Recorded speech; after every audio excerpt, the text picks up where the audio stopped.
Welcome back to the technical sessions. I request Dr. Jayrana and other panel speakers to sit on their chairs.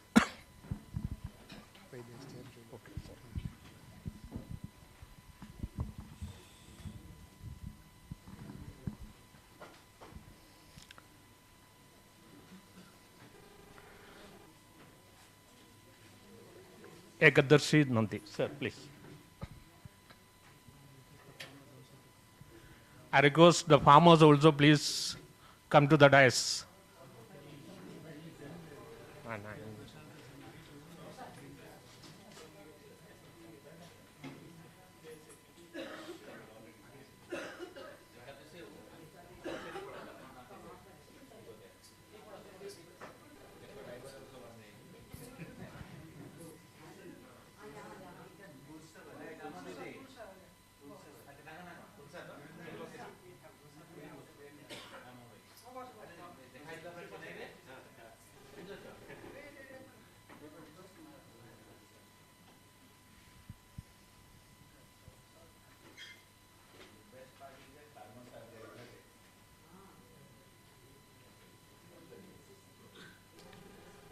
Request Dr. Jayrana to start the session.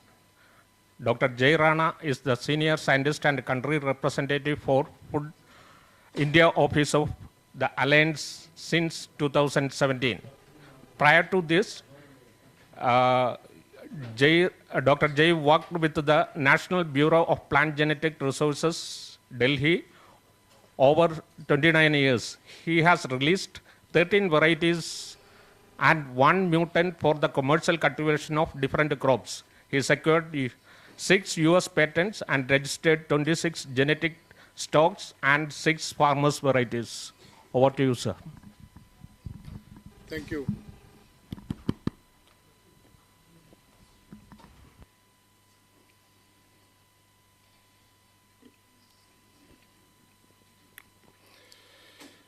Thank you and good morning to all. Very warm welcome for the second day of the consultation. What happened? Yeah. So, first of all, let me apologize that the session was, my chair was replaced with the Tara Satyavati, but the contender speakers are same. So, we have to manage accordingly because I prepared from a different perspective. But anyway, the overall, what I wanted to say, I'll present on that. Mainstream agrobiodiversity is being talked about a lot.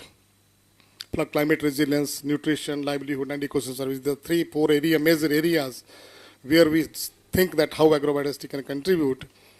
And there are many challenges, issues, and all those, but I'll skip those because we have another panel discussion. I think I keep those things in that session. But here I'll discuss what we really have done in the field. And probably we consider this, and even Jeff has rated now this as one of the most successful projects implemented in India. It was funded by Jeff for around 7 years, and then I'll quickly move that. Yeah, this is just by the alliance.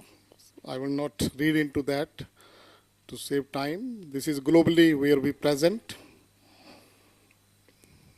Then as we discussing since yesterday that there are a lot of challenges, a lot of crises are there.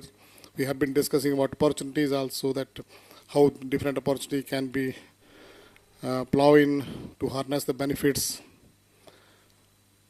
And yesterday also you have seen this slide that Kuldeep Singh presented, that globally nowhere the food system is balanced.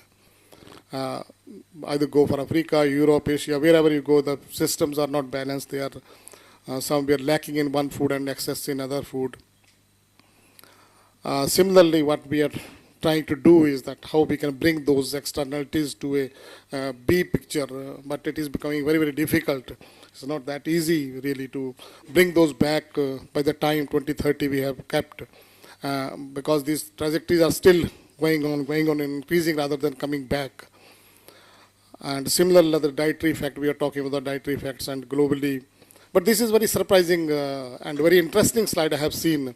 What perception, kind of, I don't know how much true it is, but kind of the cardiac arrest that happen in the globally, it's a diet high in sodium. Namak khane se jo death mere khayal highest in the world, that happens, then that diet low in fiber, low in fruits and all this, whereas the red meat comes in the end. So I think how we change our food habits and how this really not the kind of what we eat, but how much sugar and how much salt we eat, that also really contributed a lot in that.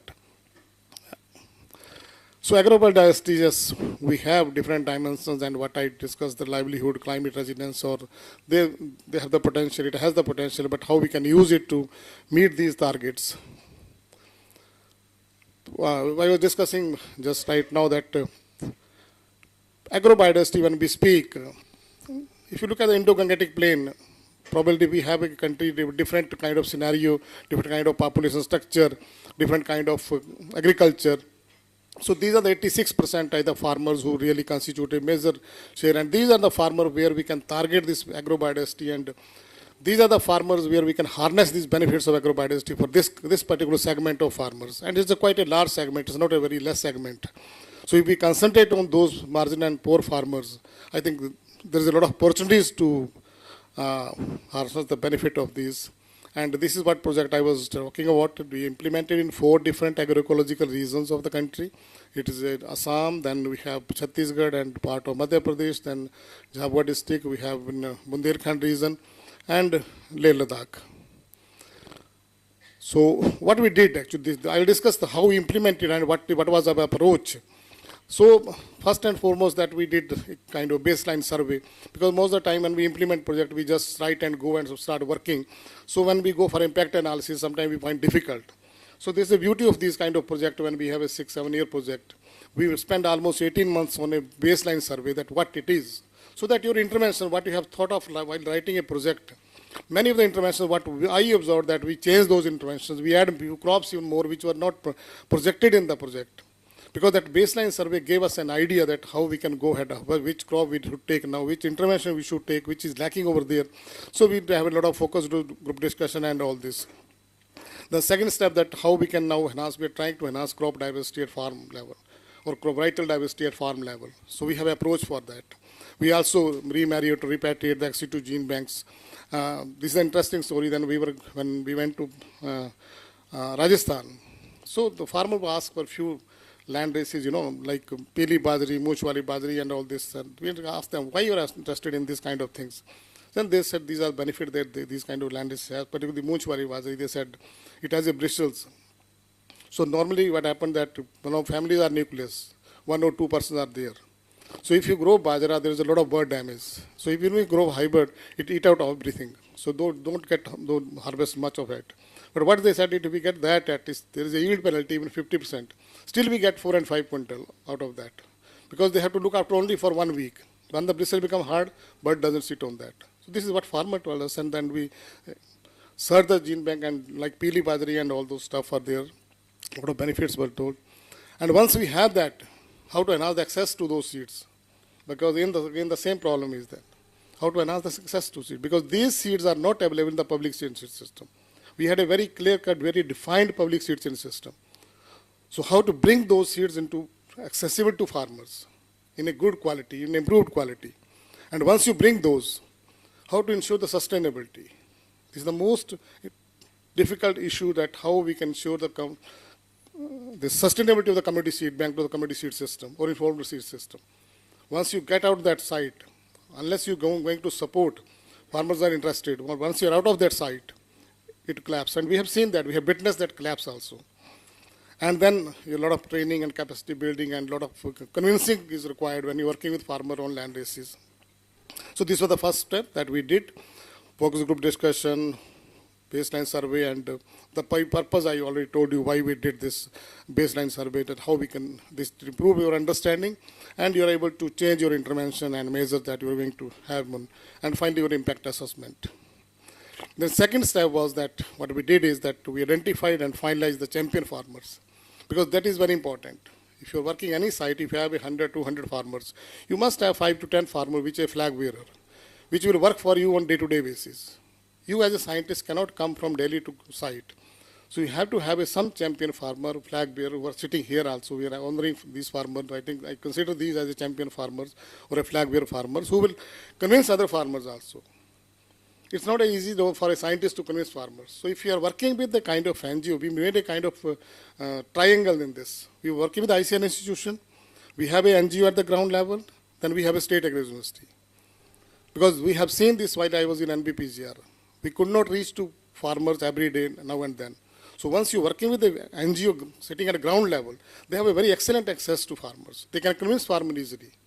So that was the advantage. So this is why then you have to multiply seeds after collection. Then again, I said mining of gene banks and all those. And then you have to train farmers because this is the approach that we have found a lot of training and awareness was required. So this is how it's tested around more than 5,000 varieties or 20 crops were tested over 5 years. This is a crowdsourcing. These are not FLD type things. This is a different approach that Biodiversity has designed. This is a Klimbob approach. You have a ODK software. You design a trial, and you take a variety. Say, for example, in one crop, you take 10 varieties. You have a particular software to design that and label them as ABC. We don't tax farmer in that. You don't need to ask farmer to grow a larger area. Just ask the farmer to grow as they grow, normal crop, their crop, and they have ABC, and we give them a kind of small booklet, a kind of attractive booklet, so that they can just 5 or 6 traits they will note, whether it is a resistant, is it not resistant, is it good for taste, and all those few traits we note. And then these are tricode trial with design, and we give it to farmer. This is how it works. For example, if you have 10 varieties, we give it to 3 in the pair to different farmers, different permutation and combination. And then each variety goes in different cycle. For example, if you have a V6, V5, V1, and V9 is coming, so 5 farmers is selecting in one variety, that will go in that cycle. Then another variety will come. So over a 5-year of cycle for a particular crop, you may test 40, 50, 60 varieties. And at the end of the day, you may have some where you have a 1 variety, 2 varieties. You may have some 8 to 10 varieties for different purposes. It may be early maturing, it may be good in taste, it may be resistant, it may be for different purposes as farmer likes that. And then we could go for this mother and baby trials. These are the called baby trials. When we give a 3 variety to each farmer, this is baby trials. But we do call it mother trial. When say if you are testing 10 varieties, we will have a mother trial of all 10 with 1 or 2 farmers, so that the farmers who is missing other varieties, they can come over there and select there. So we can have a kind of participative variety selection in mother trial as well. So this is how we distribute seeds to different farmers at different sites. So this is the advantage of participative variety selection, and everybody knows that what is the advantage of participative variety selection and improved farm testing. But at this step, what we did is, we are able to enhance the crop diversity or the variety diversity at farmers level. Because you are testing at more than 1,500 varieties of a particular crop, local land races, what you are taking from gene bank. So we have a sufficient seed or sufficient number of varieties with the farmers at this stage. But now the challenge is that, do you have a seed, you have multiplied, but where is the availability of seed? And again also you have to take care. Whenever you are working with farmers, you have to have a seed producer separate and you have a grain producer separate. You cannot have both the farmer together, because in land races and farm variety you have a lot of challenges to produce the seed. So quality is very important, because land races are already between low yield and all this, so quality has to be ensured. So you have to train like single plant selection and all those things with the farmers. So up to this, now 4th step is coming, how you are strengthening the seed system. So community seed bank is one of the area which have been seen that how we can have that community seed banks. And we have a now scientific management of community seed bank. Community seed bank doesn't mean that if you keep few utensils with something and then you say it is community seed bank. No, you have to have a proper package, you have a proper drying, you have a geolite beads and all those, how you go about it. So we trained farmers, we trained a group of farmers that how you manage the community seed bank. It's not that easy because you don't have much of facility in there. Every you have to cycle the seed and all those. So a lot of training is required. But this is a very good tool to access to seed farmer. In Corona time, I think we realized that a lot of seeds were distributed from these community seed banks. More than 50, 60 quintal seed were given to farmer during that period. Yeah, because I said this was the first session, so I put few slides, otherwise there is no need to go for it. But actually farmer money system is really under pressure. Because it's not that easy to come to a country like India, We have a commercialized agriculture and we need it. We need a modernization. We need the kind of feminized aging in agriculture is happening. If you go to rural areas, it's happening in that. And super conservative commercial seed companies, climate change, migration, kind of like Uttarakhand and part of Himachal, we have a lot of migration is there. So all those stuff are there, and they are the things which are lot of putting pressure on the farmer money system. I witness in my village, I don't have anything now. Where we have 100 of varieties were there, but we don't have now. Even a livestock, totally gone. It's because of migration, because of urbanization, because of other threats. So, but there are like, this group is sitting here. So the interesting thing, the informal seed system is totally managed by the people who are not in the government sector. It's primarily by the NGOs, civil society organization, or few international organizations. So when we talk about the policy, I will speak by panelists as in the panel session. Then we speak on there is nobody want to speak on that on behalf of the government, the person sitting on the government level. So that kind of lot of things are happening on the informal seed system or the community seed system, but it needs lacking. That these are the challenges which I said we already discussed yesterday. Also, a lot of challenges are there. So these are the factors that influence sustainability. That various things are there. That how we can support and if you really to ensure the sustainability. But what we think is, my experience was when I was in NBPGR, we reached to establish a community seed bank. But when we visited the same sites, I think we in NIP, we have around more than 40 community seed bank in different Udaipur and all those sites. But when we implemented this project and we visited sites, all community seed banks were collapsed. So they have made it a storage and kind of these things. They think that we don't have money now to support this. So what we did is, that this was my top priority, that how to ensure sustainability and that kind of value chain. We started right from the third year. We trained farmers, we trained the entrepreneur, we trained everybody, because it has to go to market. You make it once, you cannot convince farmer unless your product is giving benefit to farmer. Farmer is not at all concerned about environment, about your nutrition, about anything. But if you ensure livelihoods, if you ensure kind of money coming out of that, farmer is willing to do that. He will do whatever you say, but not for the environment and nutrition and all those ecosystem. So what we did is, we did a lot of nutrition profiling. And for nutrition profiling, you have to have many steps. One is nutrition profiling, because land-based and native variety have only one advantage, big advantage, that nutritionally they are superior, locally they are acceptable, affordable, adaptable, many things are there with the land-based and native varieties. So that nutrition advantage, how to harness that? For that you need to have some kind of different approach, some kind of smartness, I would say. So unless you harness, so that kind of thing, then you have a lot of roundtable conferences with the private people, but you need a showcasing. No private company will come forward unless you have a showcasing. Look, this is my product. So how to show that? You have to go a lot of media and all those. This is how you see the nutrition profiling. That Kuldeep Singh must be aware of that, because he was director at the time when we did this. And even the logarithmic rice in the Assam and all this. Such a fantastic material that I was found. Similarly, this Tara Satyavati, yesterday she was here and she said that because they were struggling for this low rancid varieties, and all those lands were low rancid, because in Bajra you cannot store the flour.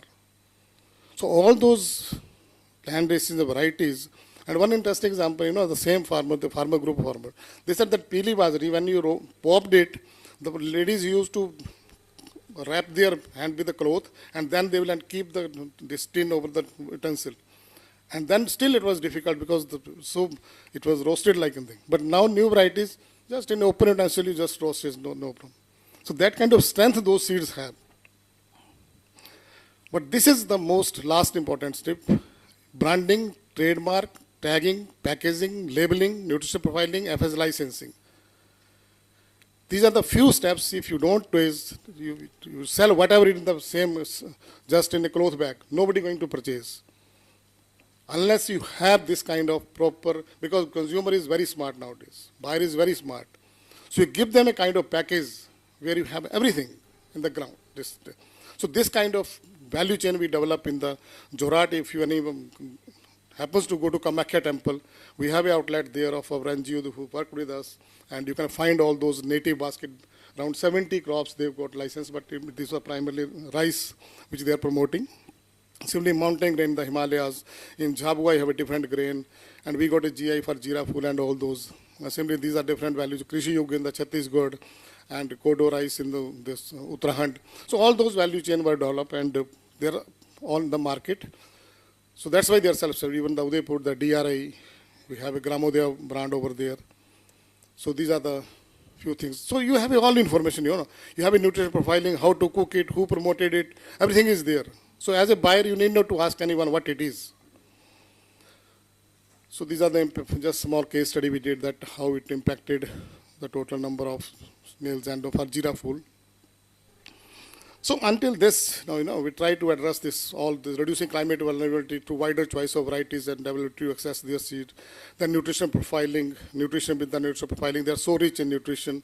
Then income and livelihoods are ultimately, because the kind of variety we are selling almost at double the price in case of, like native basket rice you find in Kamakhya around 150 rupees per kg. And ecosystem services automatically by default it goes into. When you grow land bases, you don't apply much of fertilizer. They don't need much of water. So ultimately reducing the load, input load, externality is reducing. So ultimately it's going for ecosystem services. So this is something I like always. We in India now are fortunate that we have a buyer. When I started this around 30 years back on farm, we were difficult to find buyer. But now buyer is there in Delhi and all those, and they are ready to buy with any kind of amount. Like red rice, 500, 600 rupees people are ready to buy. You just give them. So you have a farmer, you have a people, you have to, so how to extract money and that use that cycle. And we are trying to use this cycle. And of course challenges, I said, it's not that easy job. Agriculture biodiversity is not a one size, and then you have a clear conflict between many in this. We'll discuss why we have this panel discussion. Then cross-sector working is a little difficult, not easy. Even within institutions, the two divisions, they don't work. In the two sections, they don't work together. So that kind of challenge is also there. Then the ministries, if you look at the Ministry of Environment, climate change is with somebody else, production is somebody else, health is somebody else. So they're like that. So these things are happening, and they are the practical difficulty we experience when we work in the farmers. So thank you very much. Thank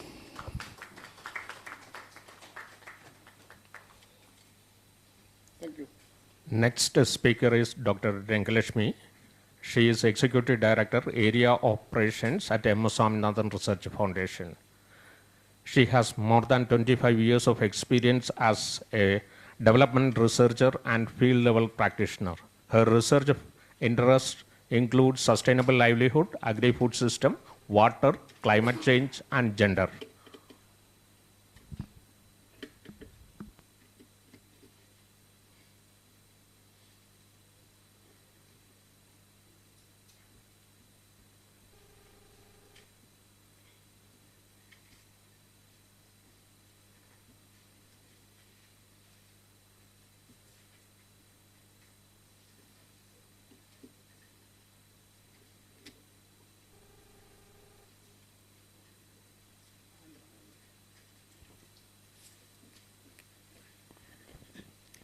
Good morning, everyone. Thank you, Dr. Rana, for setting the stage for today's discussion. And we keep discussing from yesterday onwards how the farm-managed seed systems are supporting the food and nutrition security of the vulnerable communities or marginalized farmers in different agroecologies. So when we are discussing about the farmer-managed seed systems, basically it plays a critical input for small and marginal farmers, and in India it is around 40% of the seeds used in agriculture covering the farmer managed seed systems. So when we are getting into the diversity of crop genetic resources, which is a critical factor in seed security among such kind of farming communities, and seed is a kind of a major important condition for food security. and without seed they cannot grow a kind of a successful cropping. And FMS among small farmers, it is more than 70%. And yesterday Dr. Kuldeep Singh discussed about how different crops having different kind of the FMS systems in it, and several speakers also highlighted that point. Coming into the specific aspects, how community seed banks evolved as a kind of a strategy to manage the FMSs. Basically, in late 90s, the seed bank concept has come up, basically coming up with the different perspectives. But in several sites or several agroecologies, if you take the history behind the promotion of community seed banks, basically on-farm conservation of traditional varieties and improving the livelihood and food security of the local communities. When we get into the details, it's supported in crop diversity and diversified farming systems, and also in situ on-farm conservation of the crop genetic resources. That is undergoing changes now. Several factors, and Professor Rana also highlighted those socioeconomic as well as the political issues in making the system as a kind of an changes. And right now more than 1,000 CSBs are operating different agro ecosystems, and we are in the process of mapping the CSBs. Current the system of information about the CSBs are scattered, and different layers the information are available, and it should be mainstreamed in one place so that the decision making based on the available information will be easier for the policymakers and the supporting organizations. When we are getting into the deeper analysis of the sustainable seed supply through the FMSs and also the community seed banks, right now the technologies and facilities available are inadequate at the village level, because this has been operated by the NGOs and other promoting organizations. Very few government organizations under different projects they are supporting. So in such conditions, how do we enhance the storage facilities as well as the conditions? Then the legal space to maintain, develop and distribute genetic diversity. Yesterday we had a very long discussion about that, how it can be recognized formally so that it can be taken it for the investment and development further. Then the support services. As I said, access to information and technical support available for this CSBs are limited as such now. And enabling policy environment, institutions are working, but still how do we integrate those systems with different kind of policies? It will support the user community, especially the farmers. So coming to the next aspect of how the CSBs play a major role in the seed security, there are 5 different dimensions one can see. That is basically availability, then access. In access and quality, where the information network, those are all important points to consider. Then the varietal suitability. Again, as the agrarian systems are undergoing changes, the varietal suitability to that context is also a kind of a change happening, because earlier the diversity was structurally distributed across geography, as across landscape. Now those landscape as well as the agriculture in that particular ecology is also undergoing changes. Then how do we bring the varietal suitability to that context? Then the stability aspect, resilience. These are all 5 different dimensions in the seed security we are seeing. And these CSB is supported by NGOs, research institution and government programs. It started with the seed loan concept, but now it is getting into seed sales. The transformation among the community seed banks are also happening. It started with the kind of a rich social capital as a kind of a group or committees, and later it is getting into a kind of a seed network. So the transitions are undergoing in the community seed bank model itself. And several promotional activities has been started by different organizations, as Rana explained, Professor Rana explained, participatory seed exchanges, participatory varietal selections, then organizing the seed fairs. These are all some common platform created by the promoting organization for the farmers to come together across villages, across regions, to exchange knowledge, to exchange crop genetic resources. Then concerns over the seed quality have led to several changes in the management itself. Earlier it was a kind of an grain coming to the seed bank and which is used as a seed for the next season. But now the strategy, seed banks develop their own strategies of identifying champion farmers or the farmers who grow seeds for the seed bank, and the seed bank purchase from them and giving it to the other farmers. That is the different strategies are also coming up now.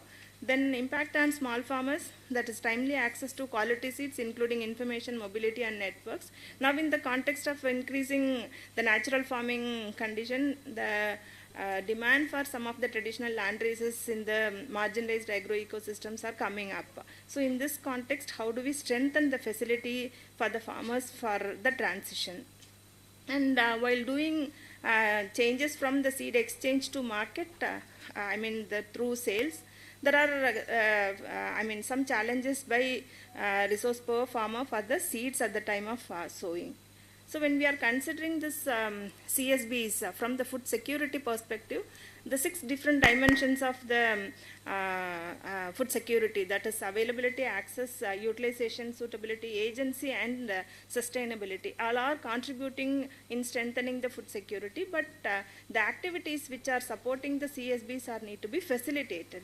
So that needs a kind of an intermediate or facilitating organization to give different perspectives according to the changes in the socio-economic context. That needs greater attention here.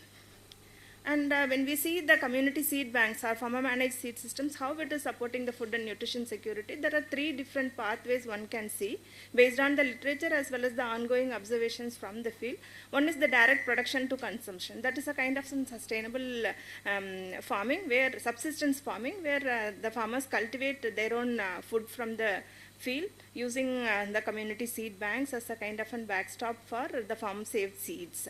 And second, come to the income and consumption, where it is a kind of a commercial one, where farmers, apart from consumption of their own family, they get into a kind of a market ecosystem. The market surplus is getting into a kind of an income, farm income to the family. So in this context, how the role of community seed banks are also undergoing changes. Then the third aspect is the agency of the farmers, especially the women farmers agency in taking up the decisions on identifying varieties or practicing the cropping system or getting into the market or value addition. Those are also a kind of an additional points which is upcoming through different supporting organizations.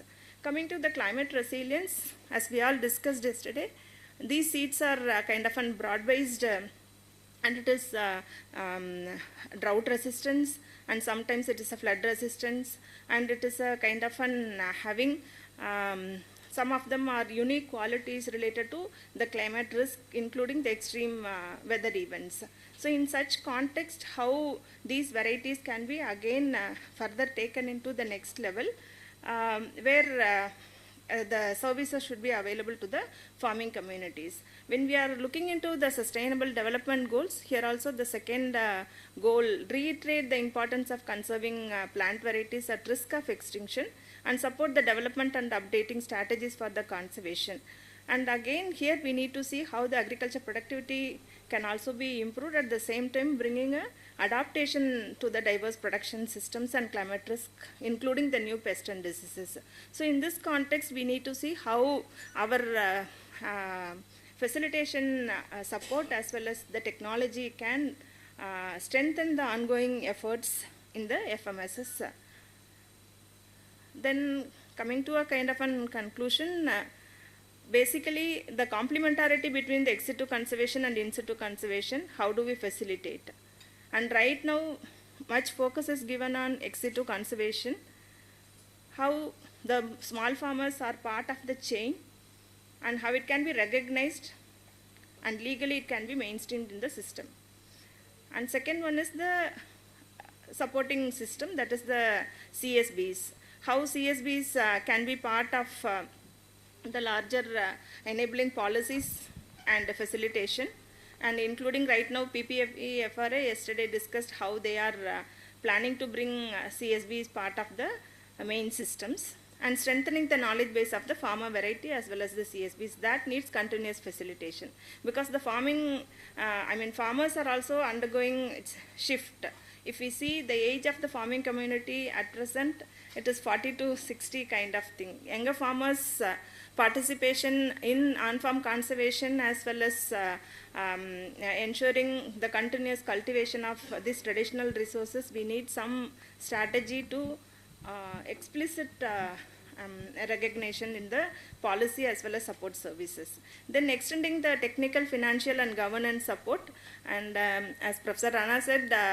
as soon as the project gets over, many of the seed banks are not working. So how do we facilitate the sustainability mechanism from the operational point of view as well as the management point of view, because this needs greater amount of social capital. Apart from your seed as a kind of an input, it requires social capital. So how do we facilitate or mainstream that social capital requirement to sustaining the seed banks? Then these seed banks have been identified as a potential community-based adaptation strategy, but none of them are getting to the state action plan on climate change, because every state has been revising the climate change plans, but it has not been recognized. If it is not recognized, then adequate financial mechanisms also not coming into that kind of thing. Then yesterday, again, the Shalini as well as the FAO team, they have, highlighting the voluntary guidelines for the conservation and sustainable use of farmer varieties and land races. This gives a unique space for us to act, because the voluntary code insists preparation of the national plan for the conservation and sustainable use of farmer varieties and land races, and that gives a exclusive space how this can be taken it to the kind of an level where farmers can be supported and the cost of conservation is shared between the communities. So thank you very much.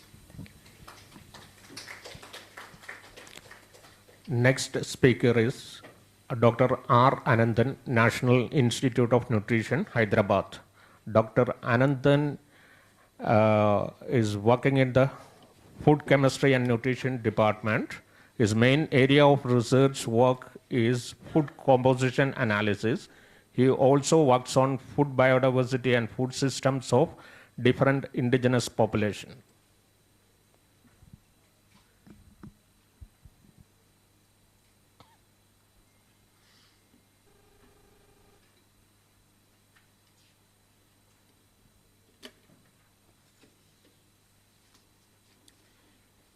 Good morning to one and all.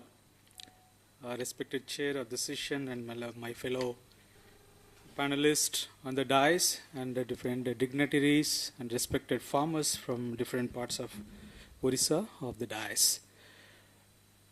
A very good morning to one and all once again. I'm really happy to be here as a part of this consultation. And I also feel happy to be here as we all know that we are celebrating MSSRF, celebrating 100 years of birth celebration, year-long celebration, and the achievement of 30 years milestone of this field station.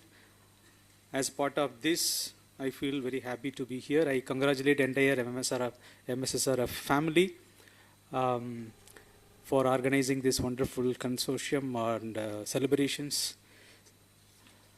As I briefly told in the introduction, my area of work is on the Indian food composition tables. I work on the food composition table development, and some of you may aware that this Indian food composition tables developed in the year of 2017, where we have collected the foods across India, more than 550 foods and 150 chemical constituents. And this is one of the best database in the world which contains completely analytical data, where this was released when Madam was DG in 2017.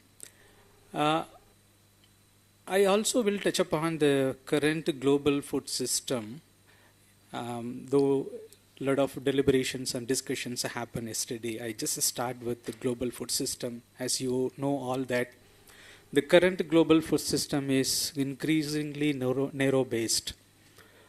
Though there are many agriculture products are there, but mainly 4 crops, rice, wheat, maize, and potato contributes for more than half of the calorific intake of the world.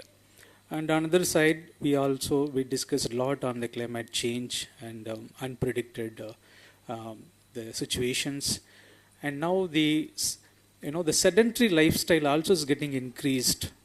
So putting all together, it's a great challenge for us. It's unhealthy for the human as well as the current environment. It's the biggest challenge. So because of that, where you can see about 2 billion people are undernourished because of various micronutrient deficiencies. On the other hand, the overnourished children also, where you can see globally, even in India also, where if you look at the National Family Health Survey 4 and 5, though there is a slight increase from 38% to 36% in the stunting, which is height for age, and for wasting from 21% to 19%, which is the height for weight for height.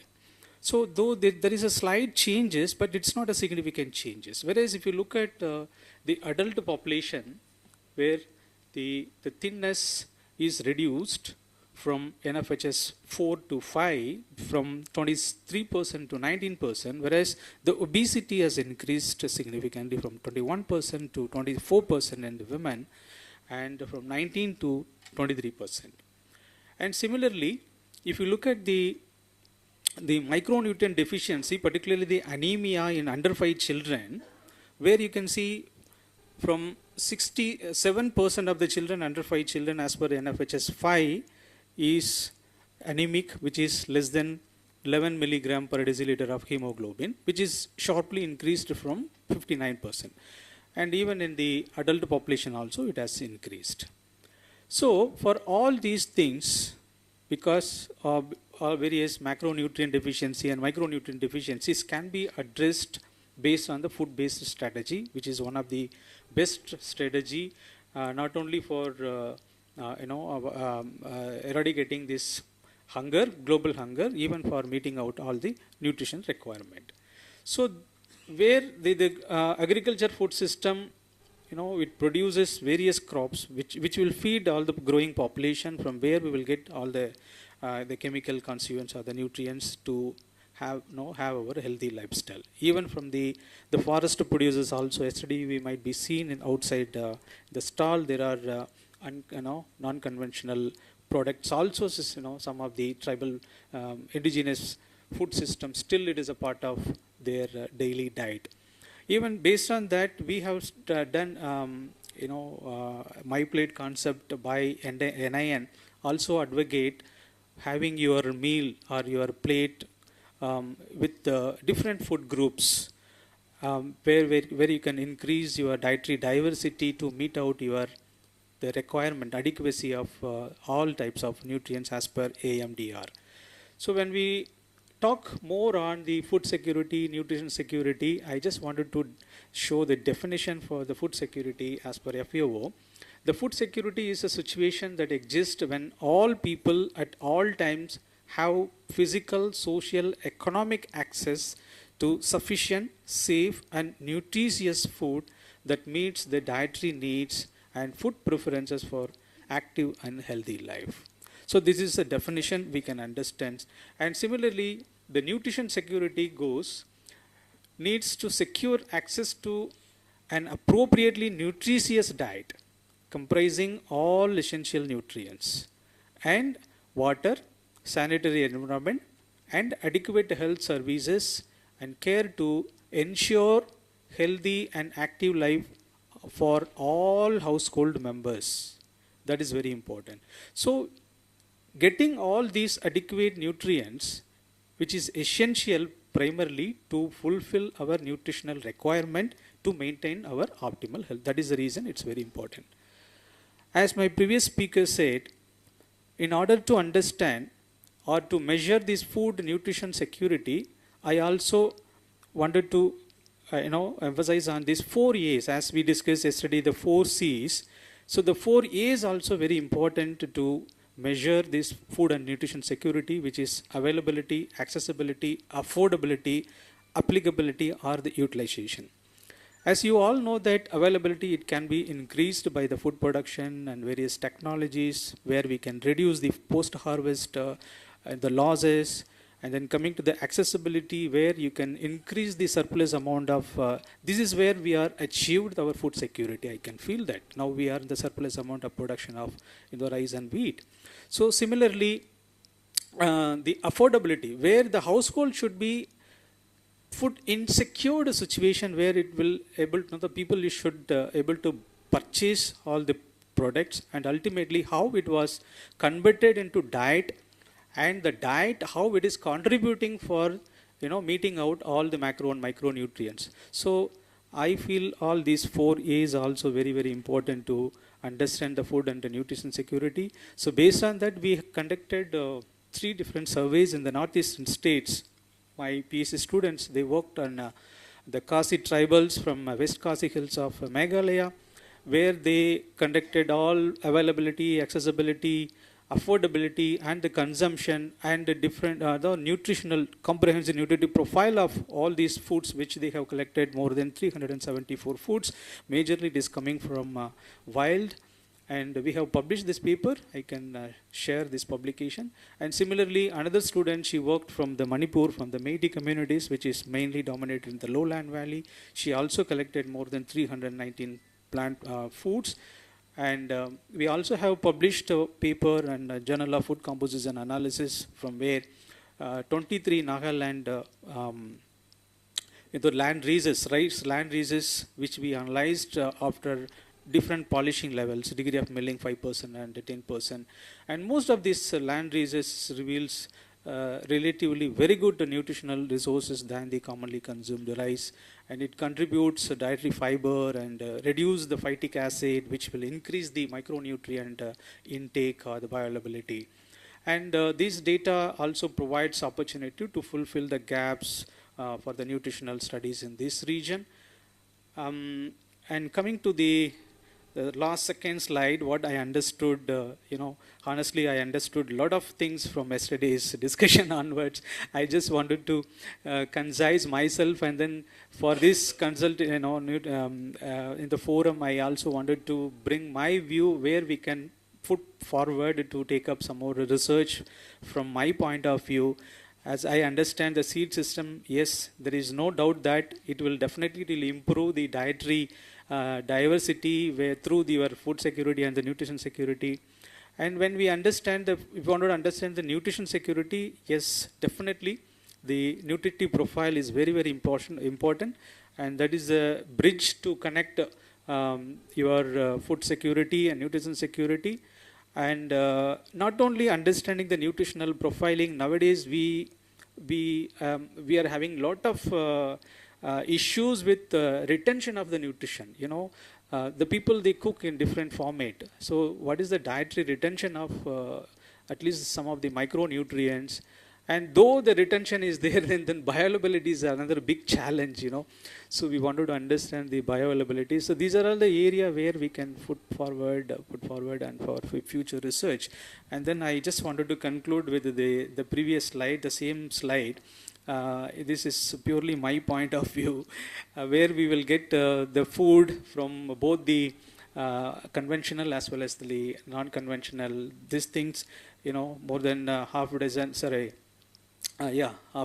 more than 6 years back, we were all talking about the food security, and now we are all talking about the nutrition security. And we also need to talk about the farmer security and the forest security, where it will give your resilient of your climate change and give the profit. And I also understood from a lot of discussions happened yesterday, deliberations happened, and everybody, we are working towards for this also. So thank you so much for giving this opportunity. Thanks. Next speaker is Dr. Nirmala Kumari. Dr. Nirmala Kumari is a distinguished professor and former head of the Department of Plant Breeding and Genetics at the Center of Excellence in Millets, Tamil Nadu Agriculture University. Her research primarily focuses on genetic improvement of small millets to enhance food security, nutritional value, and livelihoods of farmers.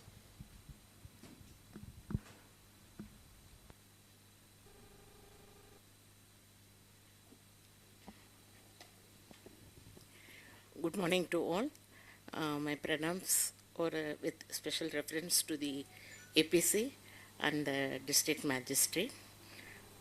So far we have heard a lot from yesterday about the seed and productivity or the food security. As a breeder, myself or the breeding can be considered as a bridge between the seed or the plant genetic resources and the consumer or the farmers. So, in what way breeding can help in the sustainable seed linkage with inclusion and as well as food and nutritional security. So, we all know seed is the basic for any production. And there are different systems. Yesterday also we have seen 6 to 7 type of seed system, formal, informal and semi-formal. And in the farmers based system, we know that small and marginal farmer number is huge, and even throughout the world, nearly 70% of consumption is coming from the small and indigenous farmers. And what are all the linkage system? It is the community seed bank, farmer source from the institution, public sector, private sector, and so many. But here what we have to be considered or given more impact is what are all the dispersed seed systems providing nutritional benefit such as the and as well as in the conditions of climatic change, so climate change adaptation, low risk of crop loss and support for local economy and as well as in the sustenance and maintenance of the local culture. Importance of local and traditional varieties if we take, and we are giving so far more importance to the biodiversity of Western Ghats, but Eastern Ghats or that much importance is not given. So Koraput and Araku Valley or Java the hills in Tamil Nadu, there are so many hill ranges starting from Madhya Pradesh. So these Eastern Ghats or the rich sources of plant genetic resources.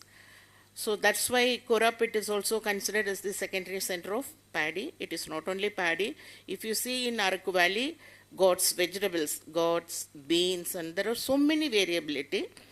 And I think, and to my knowledge, much importance for this variability is not given as that of the Western Ghats. So that need to be considered. And here the traditional varieties we are talking so far about the climate change adaptation characters. But from the beginning, when we started as the botany or economic botany or breeding, there are so many traits considered as very much important, and the students or the researchers are asked to observe the units, just like leaf area index, or the internodal length, number of nodes. These characters are nowadays not given much important. For example, I am telling, traditional varieties are rich in some nutrients. So, nutrients of the seed or grain is a complex matter, and then integration of starting from soil, in other ways soil microbiome. So microbiome is the latest word and it is given more significance. So it is based on the microbes available in the soil that give the characteristics, improvement or the content of nutrients in the seeds. So such a local land races or the traditional varieties, if they are very good in one nutrient or other, it is mainly because of the soil where it is grown and the microorganism which is available in that soil with that content of minerals or whatever may be the thing. And this one, if a plant is having a sufficient root system, that is spread as well as depth of the root, based on the root system, the plant can absorb and transfer to the plant. But most of the time, the plant may be containing that particular nutrition. For example, if you take an iron or zinc, whatever may be the thing. But while harvest and after harvest, whether the grain or seed or the harvestable produce is having that content is a big question mark. Why it is so? So the plant should be provided with such a condition or the environment, at the final stage after the reproduction and the flowering phase, it should be translocated to the seed. So that is very much important. For these characters, some of the traits are more important. So nowadays we are having the descriptors for a plant genetic resources registration or for the notification of the variety and all. But now it is one and the same or almost same for all the thing. But if we want to register a traditional variety or land race, we have to give more importance to some of additional characteristics. So if you take a land race, it will be good with narrow leaf or a thick leaf. That is, it will be having a specific leaf weight high. So if a plant is having a higher specific leaf weight, then naturally the plant will absorb more and it can tolerate higher temperature or the lower temperature, whatever may be the thing.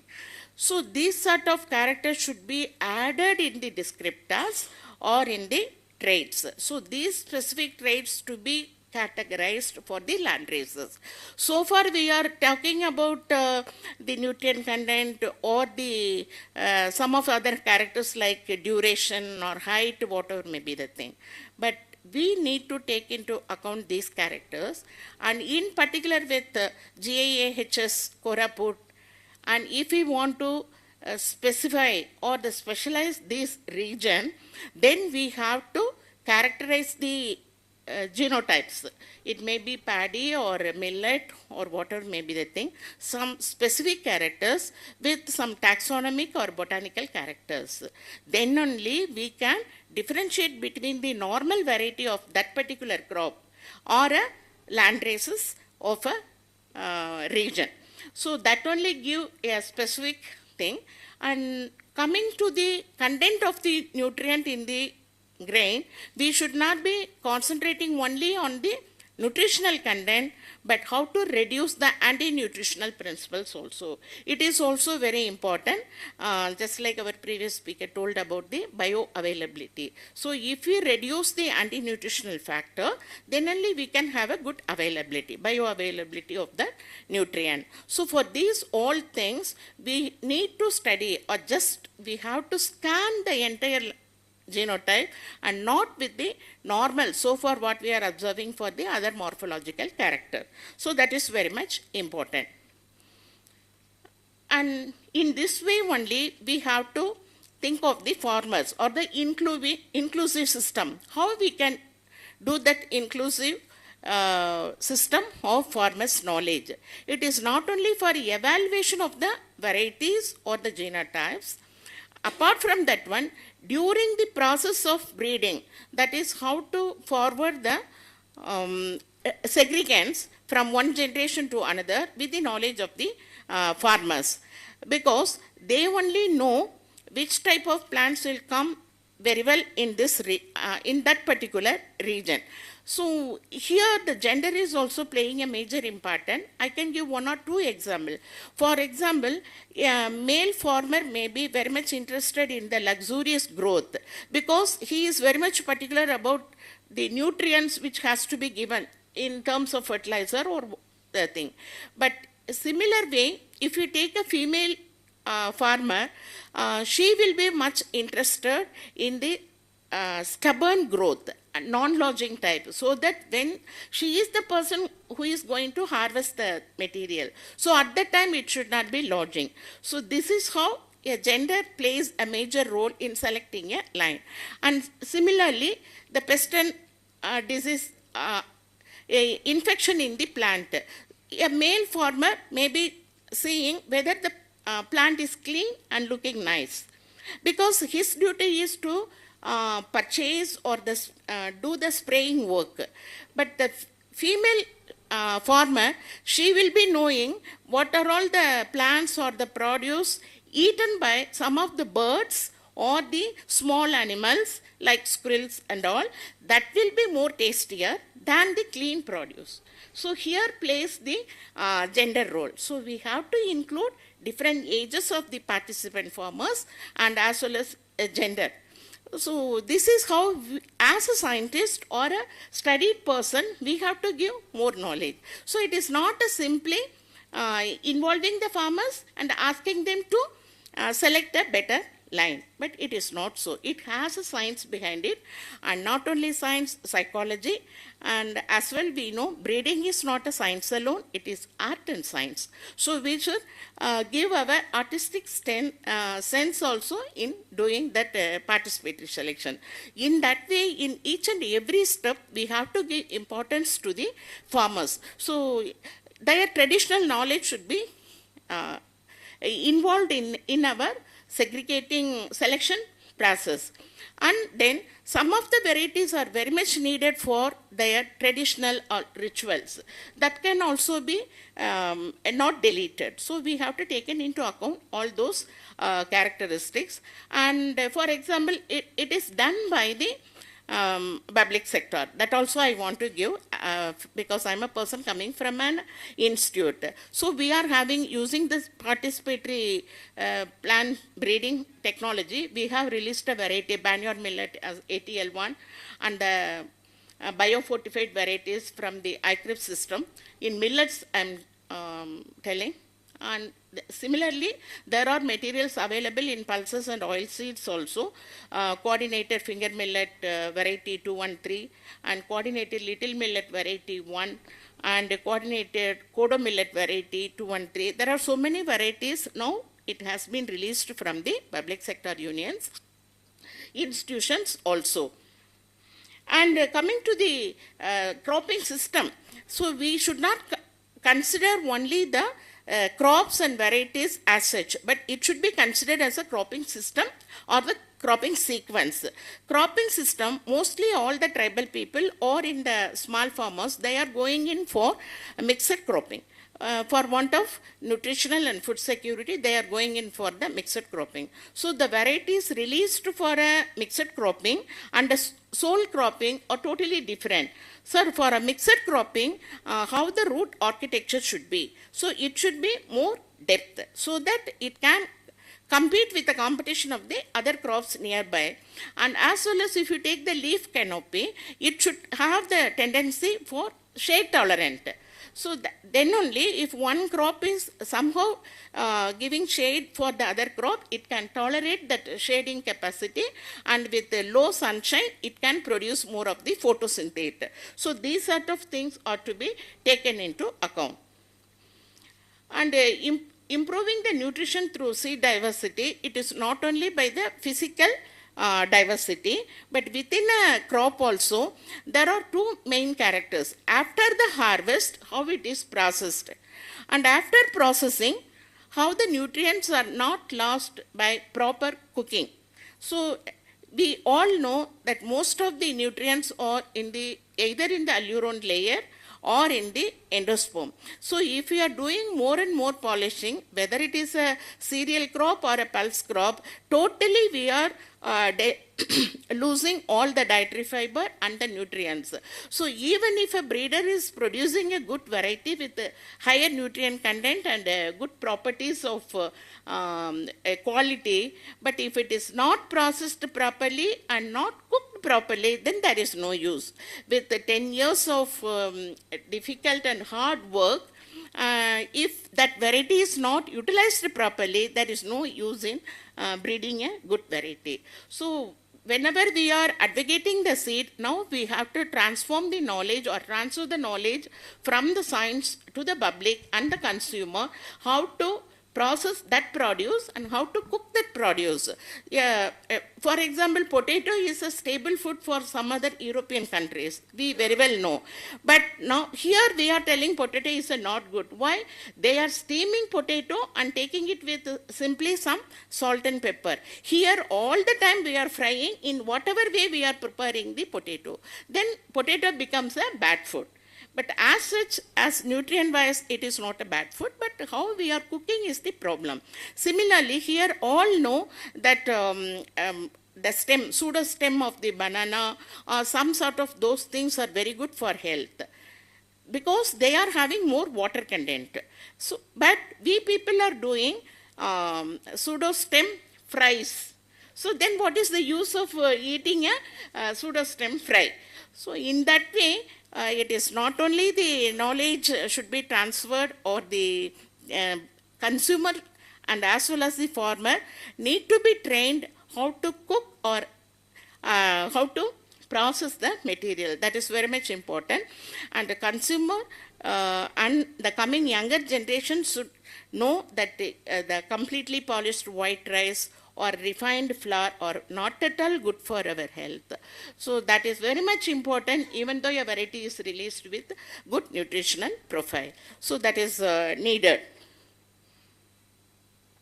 And in the Jia or in our Koraput, so how we can improve the system. Yesterday also we were talking about that one, and some people may be asking what is the difference between gastronomy and as well as culinary. So gastronomy is the entire system, just like a crop and cropping system. Culinary means just our work is completed in the kitchen itself. So we are taking one crop and cooking it, that's all, over. But in gastronomy, it is a new emerging thing, that too for the regional specific reasons.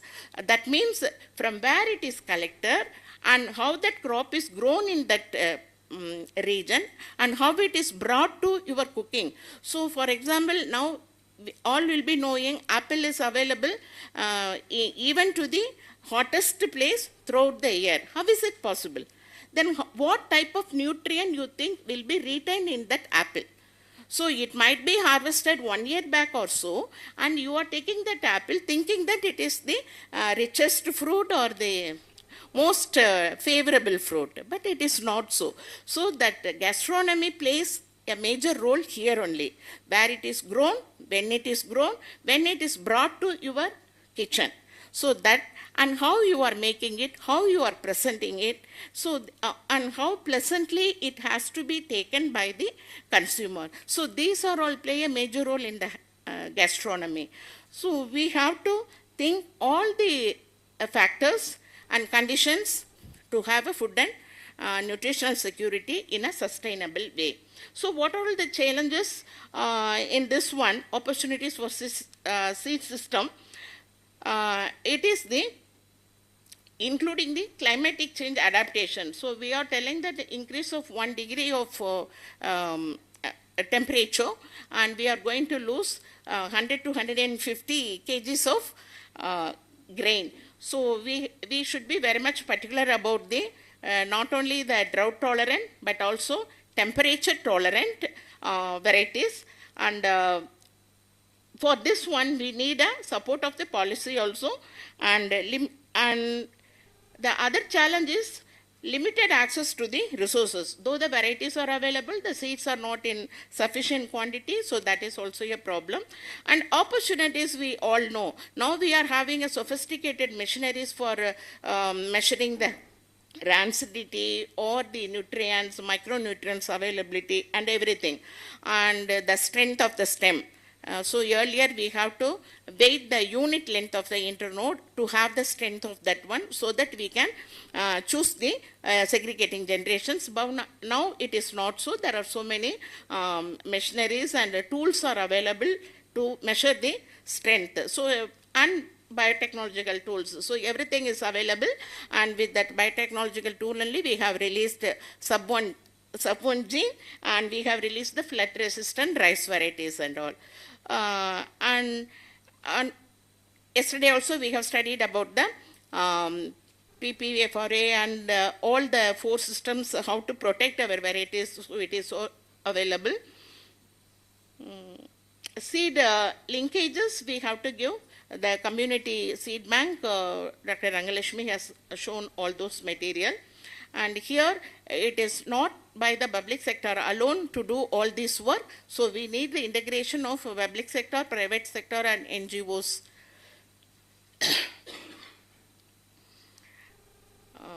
So for our health improvement, it is the food and nutritional security should be there, and more important should be given to the processing and the culinary preparations, how we have to do that one. So in conclusion, I tell that a sustainable food system ensures the food security, promoting biodiversity and supporting. We have to support the small holder farmers so that we can have the traditional varieties preserved. Thank you so much. Next speaker is Ekadarshi Nandi.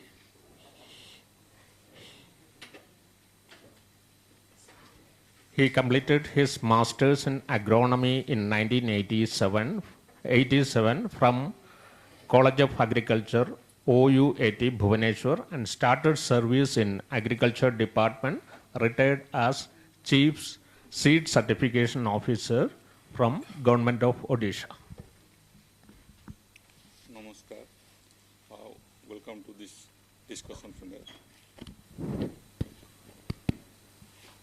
Before my presentation, I request the modern plant breeders to accept from humanitarian point of view, because there are certain things in my presentation which may go against the modern plant breeding.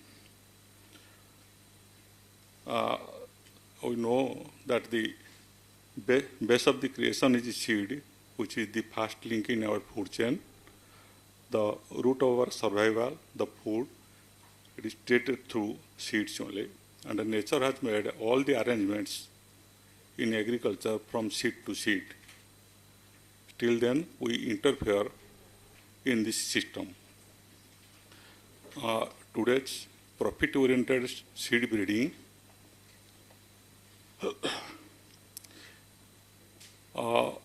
it is tending towards monopoly on seeds, making our farmers market dependent, both for seed followed by the other inputs like fertilizer, pesticides, etc., and finally to sell their produce. And they are not at all dependent, self-dependent. The above introduced seeds, they are greedy in nature. Without fertilizers, pesticides, and most important, the water, they cannot give the required yield. And regarding seed systems, I should not cover this here. We have these 3 systems: the informal system that was prevailing and is also prevailing with farmers today. But in stress, the formal seed system, this is mainly for certified seed supply and mainly owned by companies and the government. And finally, the mixed system adopted by some farmers, so far as they are land races production or traditional seeds production, they go for. But so far as mainly the other part, that is vegetable production, most of the farmers, they are depending upon market. And regarding informal system, we mainly depend upon land races, traditional seeds. So far you can say also farm-safe seeds. All those seeds, they are a good source of nutrition disease resistance, all like things, and they are also climate resilient in nature. And I should not repeat regarding this formal seed system. Finally, just one thing I'll tell, what is missed in modern packaged seeds? The seeds, they contain hundreds of species of bacteria, archaea, fungi and protists. When a seed germinates, the microbes multiply and move into the new roots and the soil surrounding the roots. The plant forms its own microbes, distinctly different from the microbiome of work soil. The presence of microbial stimulants can enhance this process. As the plant grows and develops, microbes that originated in the seed continue to multiply and colonize the newly formed stems, leaves, and flowers. The microbes are eventually incorporated back into seeds in readiness for the next generation. This is lacking in modern breeding. Yes. So finally, this is my request. The policymakers can support seed sovereignty through seed systems by designing policies that support genetic variety and give farmers control over their own supply. That's it. I request Prashant Paridar to invite Mr. Dama Jani for the presentation.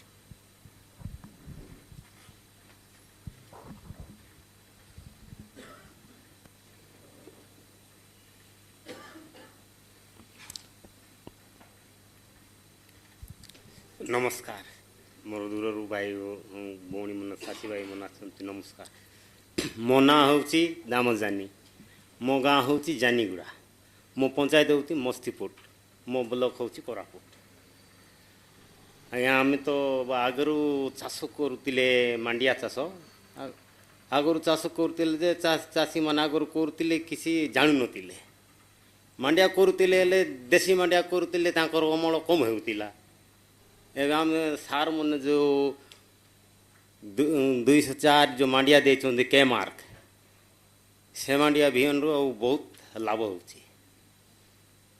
आम जानी नु जे सार मैंने आम गाँव को आइले आमर स्वामीनाथ रिजर्व फाउंडेशन तरफ सार मैंने गाँव को आइले गाँव आसी आम जान आम देशी मांडिया करूँ देशी मांडिया करूँ जे अमल कम खर्च कम बेसी होता अमल कम होता से सार मन गाँव को आसिले मांडिया सब बिहन मन देले आम ए मांडिया कले तुमको भल हेब चाष हम बोली आमको शिखेले सब आम जानी नुलु जे मांडिया केमती हम बिहन केमती आम पाखर तो देशी मांडिया केते बिहन अच्छे आम से मांडिया नक सार मन देवा मांडिया कहीं बोले आमको भाविलु जब जानिलु जे आम सार मन शिखेले और केमती मंजी विसर्जन करा जाए केमती थोड़ी करा जाए केमिति मांडिया धाड़ी लगा जाए सेटा आम कि जान नथिलु आगुरु जते बेले आम सार दीदी मन आम गाँव के आथिले से मन आमको शिखेले जे मांडिया तोड़ी करा गला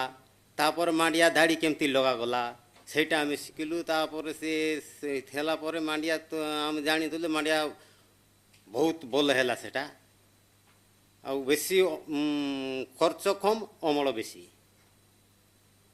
तापर से आम कत सार भी जानी तुलु दीदी मन आसी शिखेले आमको जिया कत कौन जीवामृत कौन आम से जानी नुलु देखी नुलु कौटी से खत सार आम निजे कत सार निजे दीदी दीदी सार मन आमको शिखेबार आम निजे कलु निजे आम सो आम जमी को निजे व्यवहार कलु Damajani, he presents about regarding the traditional cultivation practices and improved cultivation practices. Earlier, they used to follow the traditional cultivation practices that reduces the yields, and they used to get very low yield. And even if expenses was also more because the technology was not adapted. They are trained on using the improved gadgets, agricultural gadgets like cycle weeder and others. But earlier the manual weeding used to cost more. That's why comparative to production expenses was more. Now after getting this technology, the expenses reduced and they got more yield. So that helped him even if getting more surplus of grains also. So that is the major theme of his presentation of this thing. Thank you, Dama, for this. Ghosa Dali. She is called like a nutrition champion in the villages.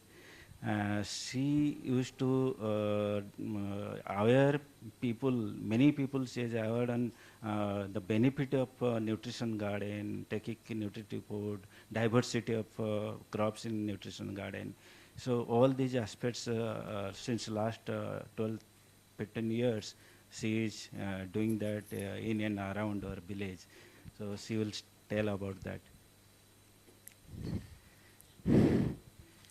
मोर बाबू मन के आइला बाबू मन के सबको नमस्कार बापा के भाई के माँ के भौणी के मुई गोटे जने मोर ना होलानी घसामनी दल गाँव होलानी बानुआगुड़ा चंदरपड़ा पंचायत बैपारीगुड़ा ब्लॉक खरापुट मोर जिला मोर स्वामीनाथ बाबू मने जन्मदिन आमर गाँ के आइले सब शिक्षा देला से दिन शिखलु आमी धान मंडिया कांगू छुआ समस्ते बुनतिरलु जे आमर दादी आनी जंती बुनतिरलाई कि सेंते आमी मिसा बुनतिरलु एबे आमर सार मन आज कर शिखाइलाई निजर खात निजे व्यवहार करा सुनाई जमी लागे व्यवहार करी आमर सरकार खात अल्प दियास आमर तमर निजर खात बेसी दियास बोली करे आमर सार मन स्वामीनाथ सार मने दीदी मने आसिकिना कइले केने आमी गाड़ी गाड़ी आमर जमी मन के खात मन पकाई देलु सरकार खात अल्प पकाइलु धाड़ी मंडिया रोपलु धाड़ी धान रोपलु तेबे अमल जबर पाइलु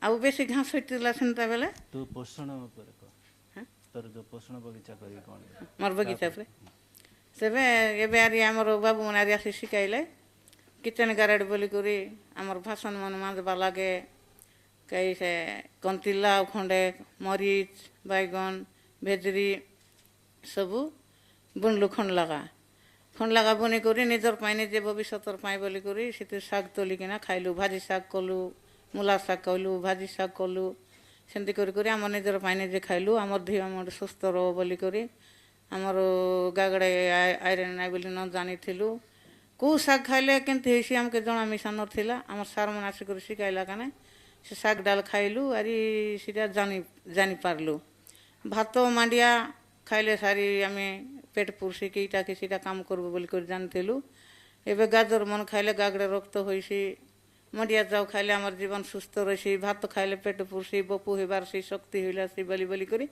हमर सार मन शिखाइले गने से दिन नि शिखलु आउ अंडा खाइबार नाउ जानिथिलु माछ खाइबार जानि नथिलु मांस खाइबार मिसा जानि नथिलु एबे हम बाबू मन कहला लागी 8 दिन के थोरे माछ खाइलोनी 8 दिन थोरे अंडा खाइलोनी 8 दिन के थोरे मांस मिसा खाइलोनी आउ खीर मिसा खाइबा मिसा हमके जणा नथिला हमर सार मन आसी कहला कि खीर मन खाइला सन कि चुचा डिगासन खाइला सन बोली कर कहलारु आमे कहलु कि एबे डिगासन छाड़ी देलु एबे खीर मिसा पैकेट खीर मिसा घर नथिले किणी करी आनी करी खाइलोनी हमर जीवन जीवा भल रहो बोली करी हमर 4 हाथ कर शुक्र बोली करी हमके रोग न आसो बेमार न आसो बोली करी एबे जानी करी सीटा मन सब एबे खाइ सिकलु आउरी आमर देशी खाइबाटा बाबू मन हमके कोई मांगलाई तुमी काई गाटा खाइतले केनती भल बोली कहले कि ने आमी हे कहलु एबे चुनचुनिया शाग खाइले सारी नींद न आइबा लोक नींद आइसी सीटा मिसा सिकलु आरी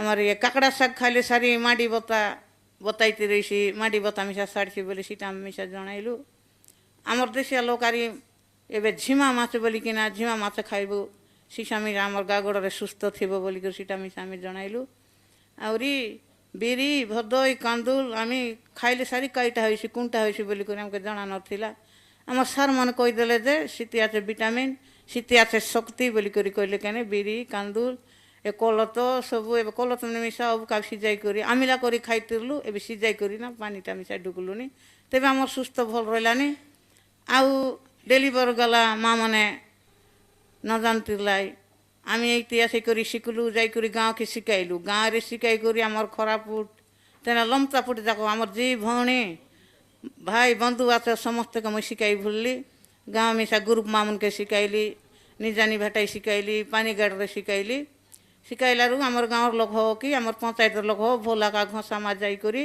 शिकी करी आइला ये काम गोटे कराइला कि काटा गोटे शिकाइला शिकबार खाइबार बोली करी सतुआ गुण मिसा देले सारी न खाइतिरलाई ये स्वामीनाथ बाबू आसी शिकाइले गेन मुझे शिकली यार जाए गाँ गाँ के कोइली गेने एबे डेलीवर मामन सतुआ गुण मिसा खाइलाइने पिला टोकी के मिसा एबे घाटी किना साग लिया आमर लगता झोलकिया नाई खाइले अंडा मांडरू पिटा खाइबू सीटा साड़ी किना सतुआ गुण मिसा अंडा घाटी करी खुआइलाइने सेतकी जन सुकला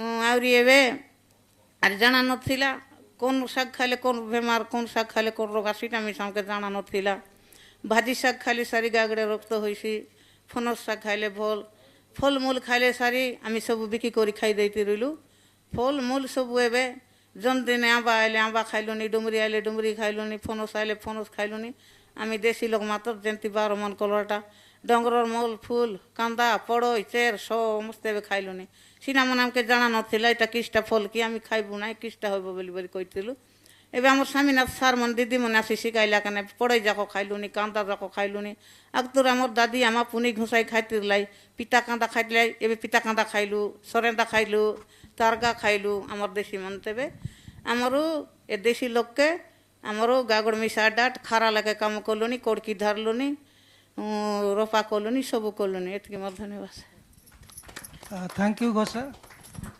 She is Ghosha Dali, one of the community nutrition champion from Banuanguda village of Jeypore block.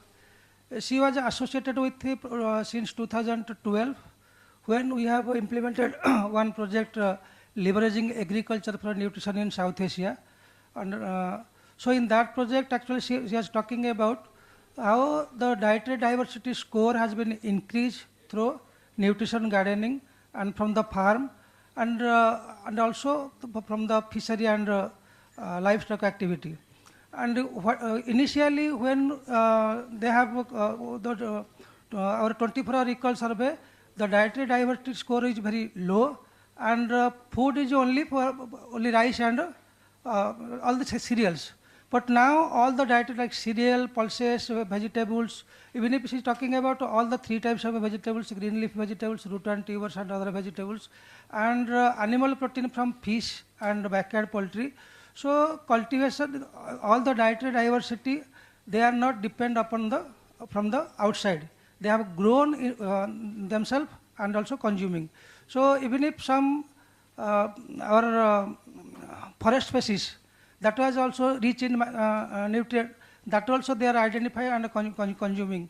And finally, I just conclude that very shortly, that thing is not only he is doing, he is one of the champions, he is educated to others in the village, in the block, even if in also district level, he is conducting all this awareness program with the help of MSSRF. And even if finally, last year he was also in Delhi to deliver to all the things. So he is one of our nutrition champion who is educating to the other community for the diet, improving the dietary diversity through the farming system for nutrition gardening and also all the things. Thank you.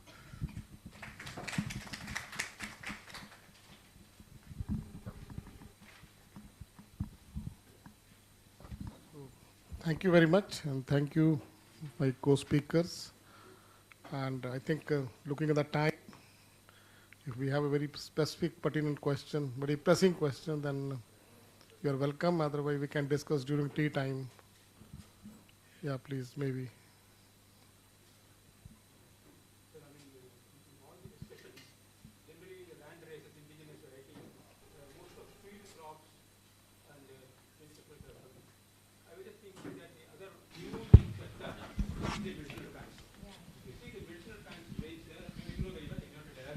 But the point is, it is a very badly neglected sector where no protection is taking care, and many of the medicinal plants are so neglected that they are in fact endangered and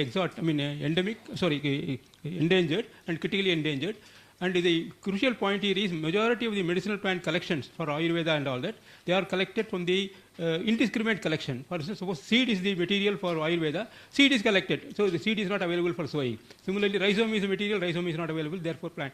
As a result, the medicinal plant sector has suffered heavily, herbal medicine sector, and Ayurveda, pharmacy, this local, they are all collected from the traditional land races, they are just collected, and they are all losing a lot. So I was thinking that can we extend the scope of this particular attention to medicinal plants also, because Odisha is also very famous for the tribal wealth of the medicinal plants. This is one small submission. Thank you for your suggestion. Thank you.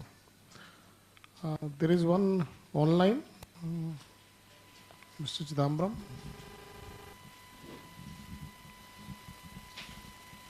Hello, Mr. Chidambaram.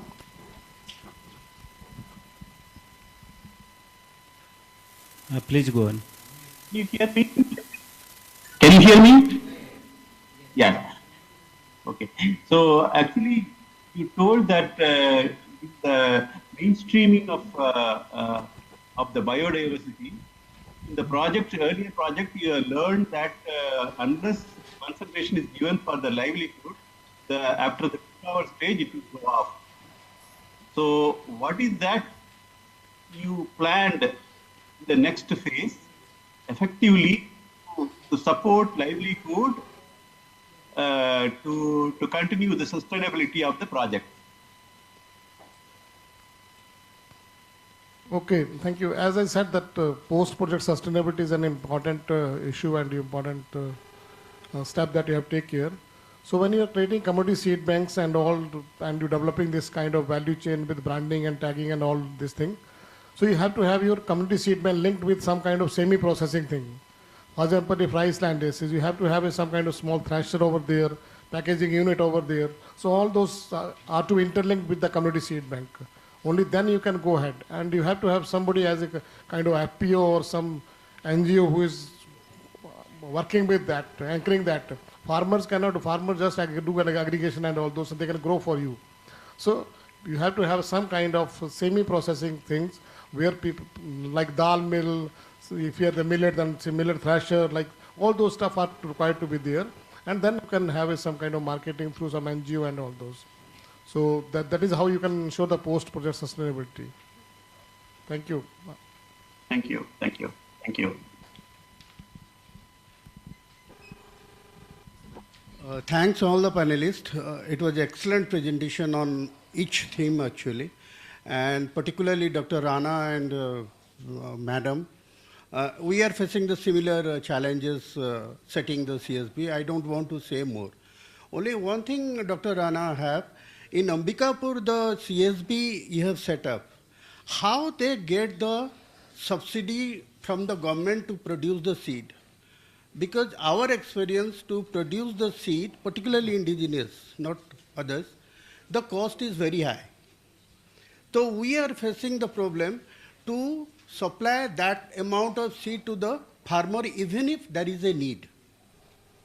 We are unable to say, because farmer is getting less cheaper, the better or government supply, whatever it is. The farmer is not interested, why I should pay this much of money for the indigenous when government is available with this price? Why your price is costly? That's a question I want to answer from you. Thank you. Maybe I'm not the right person to answer that because there is no policy as such.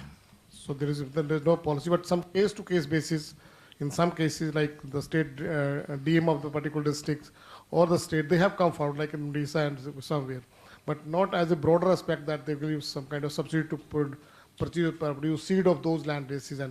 But certainly the group where we have created the FPO and FPCs, those FPO and FPCs are quite bigger organization now, and they are taking care of those seed cost and all those because they're but that's why I told you that that is not a project cost. When you're involving some kind of, when you're going into market, I said that like when we have all branding and everything, then you're going to market, you enter a market. So you are selling your seed much higher price than this. So you have a seed producer farmer, as I said, if you're working with 500 farmers, you must have 40 to 50 or 30 farmers who produce seed only. The other will not do that. So the cost coming from there. So seed producer has to be a seed producer, and that should be linked to a community seed No, bank. we have 82 seed producers, sir. But the cost of seed products, now we have a project. That is So project is purchasing from the seed producer and distributing to others.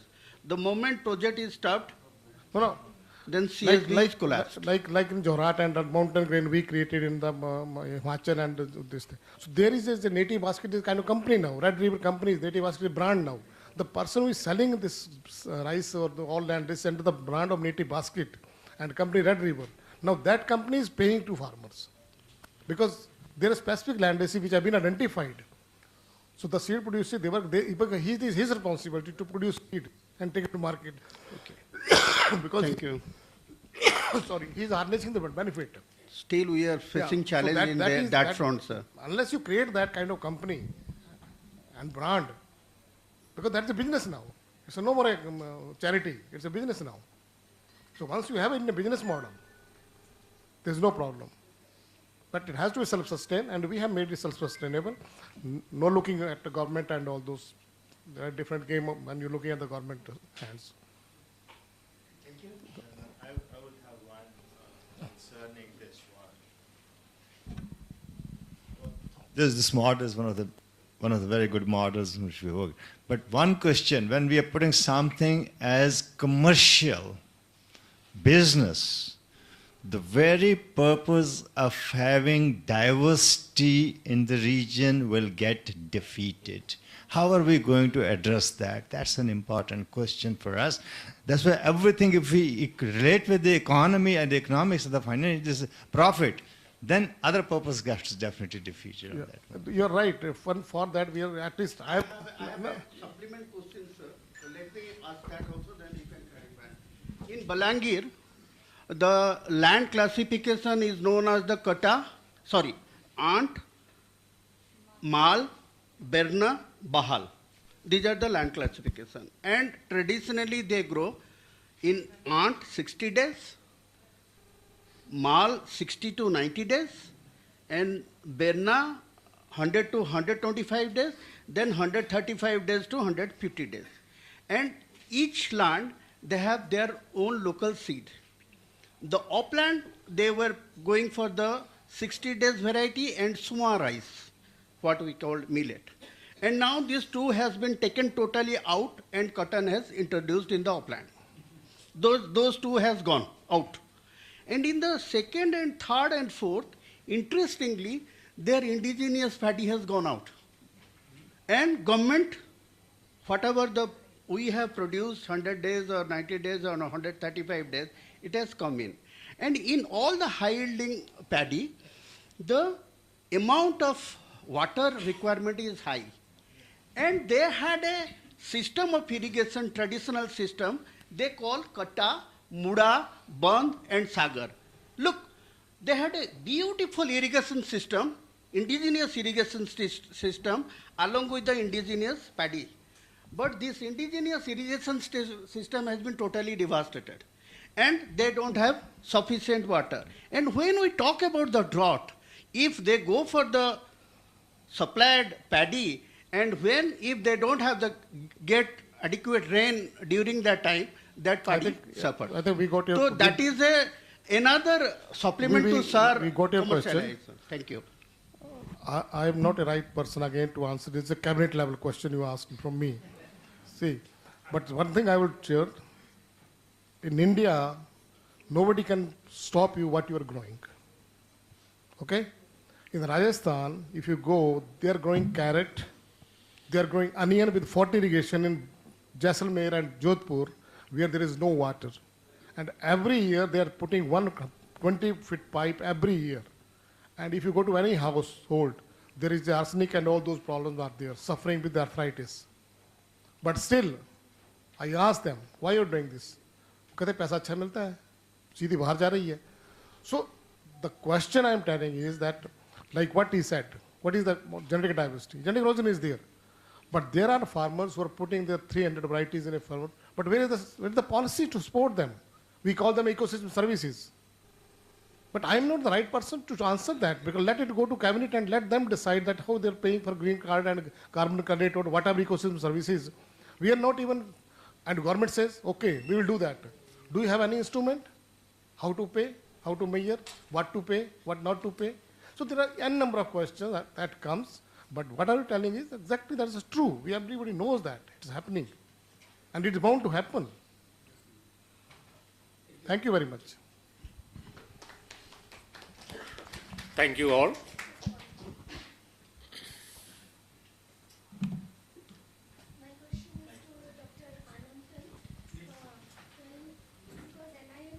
Doing that work of composition of Indian nutrition composition of Indian foods. So because we know because of these climate changes and all, nutritional values have come down in the harvested crops. So any such composition done so far? No, we have not done particularly on the nutritional change in terms of season or the other ecological factor.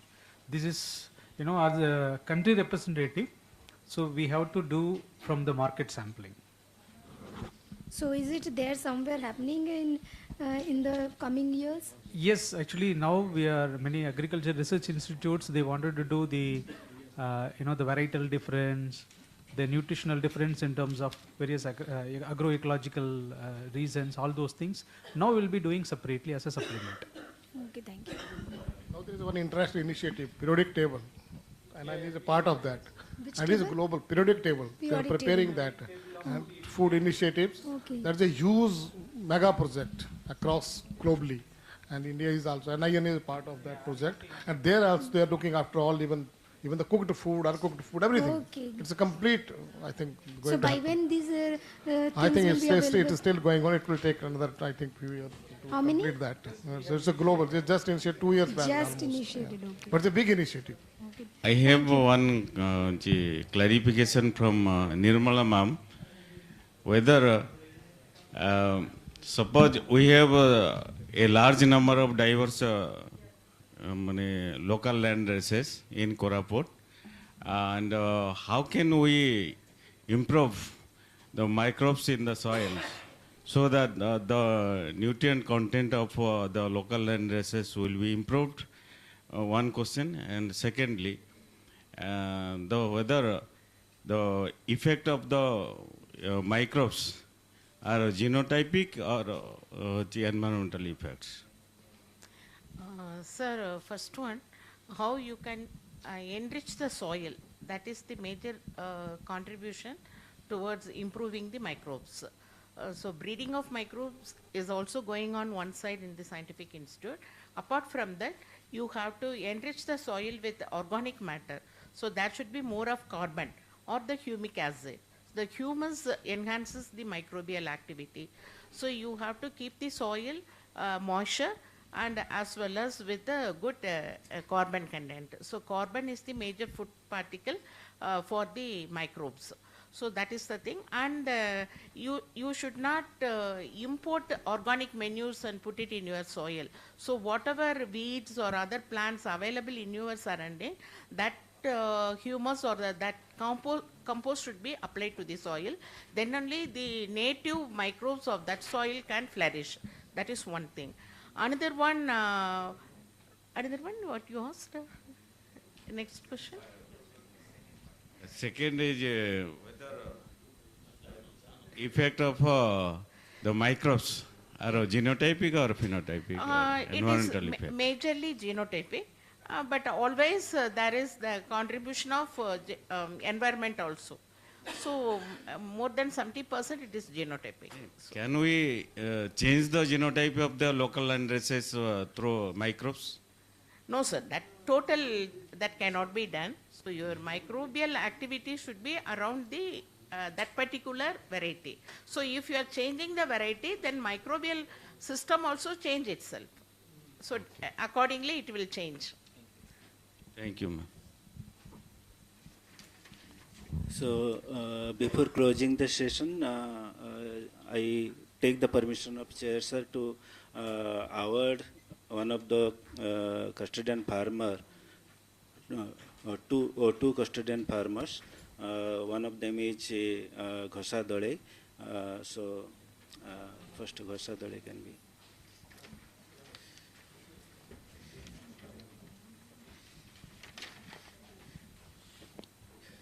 Srimati Ghosha Dole of Banaguda village in Boiparigoda block is a well-known women community champion in hunger eradication.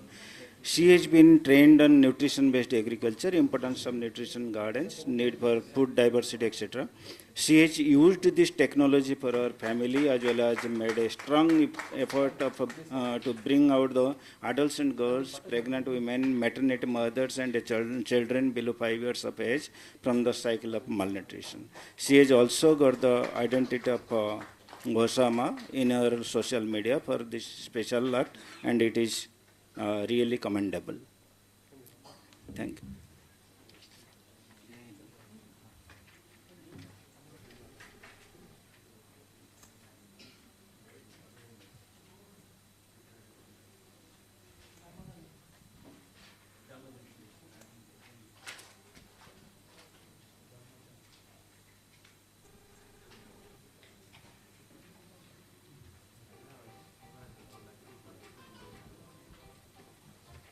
So next award is Damajani. Sri Damajani is an inspiring tribal farmer from Janiguda village in Koraput district. He has acquired the techniques of new technology by getting training in high quality agricultural practices and scientific methods from the MS Swaminathan Research Foundation, by which he has made a significant contribution in enhancing the skills and income of the farming community of about 6 villages of his area. He has become a major farmer in knowledge skills such as organic practices and land transplant systems. So I request Chair to give a token of appreciation to all the panelists.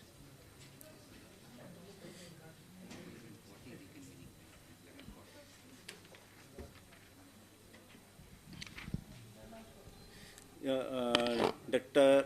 Ranglakshmi.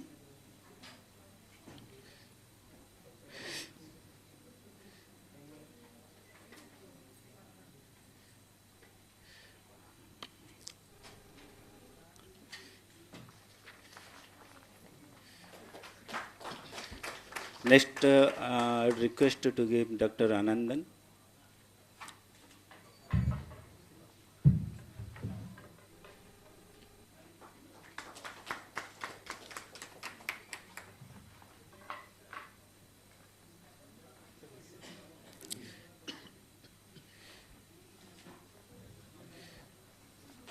Next, I would request to give Dr. Ekadashi Nandi.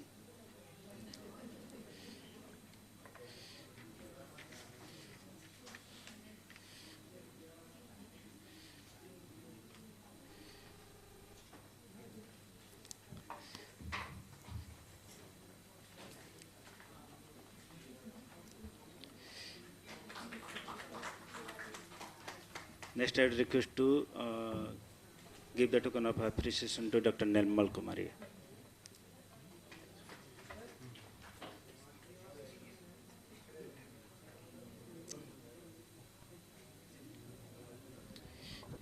Yeah, to Dr. Nirmala Kumari.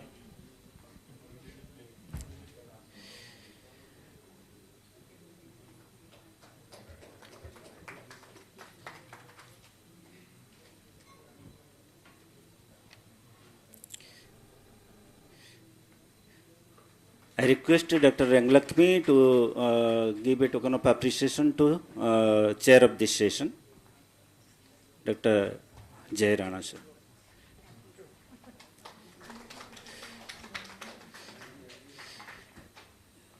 So the session is over and we have a brief tea break. I request all the participants to reassemble here at 11:40.